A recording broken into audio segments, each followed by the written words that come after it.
While searching for Kitty Donna, a Parsons woman named Karen Keegan stumbled a mystery.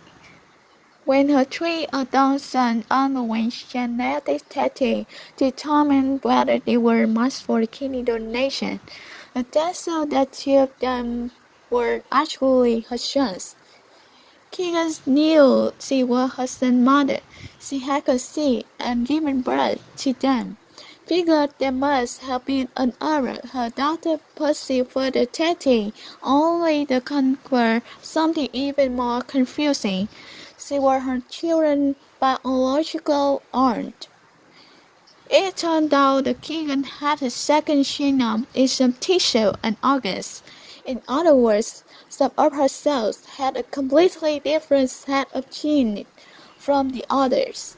The second set of the gene belonged to her twin sister, who had never been born. This condition, where an individual had 2 genomes present in the tissue of their body, is called chimerism. The name comes from Greek mythology, where chimera is an allogram of 3 different animals.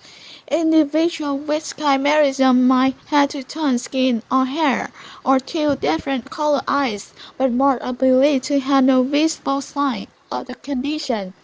Chimerism can come from the trait to alter from a tissue or organ transplant, or happen between a fetus and pregnant woman. So how exactly does it happen? In one of the more common forms, a mother and fetus swap cells in the flow of nutrients control the placenta. A mother can inherit fetal stem cells, undifferentiated cells that are able to develop into any specialized cell. The fetal cell in vitiligo aesthetic because the mother's immune system is suppressed during pregnancy, but in some cases cells with the fetal DNA persist in the mother body for years or even decades, without being destroyed by her immune system. In one case, a mother lived with folly, but suddenly started to regenerate itself.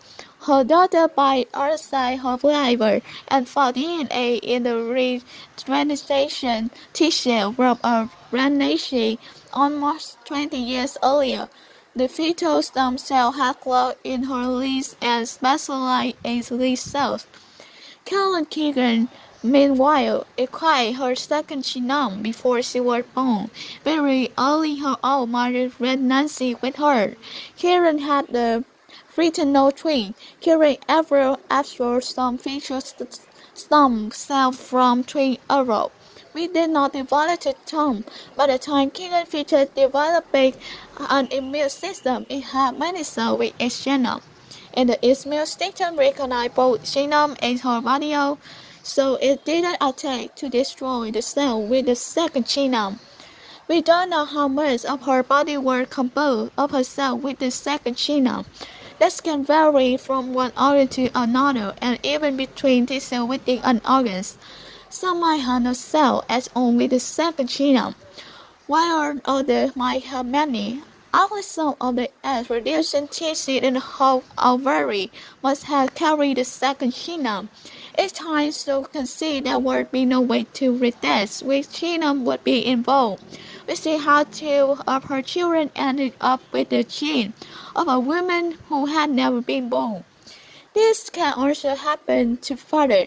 In 2014, when ancestry testing determined that his father was actually a baby allowed biological uncle, researchers discovered that 10% of the father's sperm carried a second genome from the embryonic strain.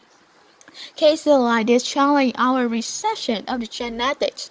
Third, there is very few documented cases of chimerism from the embryonic strain. He owned a amalgam to some attempts, carrying around the different genetic cards of our gut bacteria and even our mitochondria, and given that one in a individual birth started out as twin pregnancy, there could be many more people with the genome, and many more lessons to learn about the gene that make us who we are.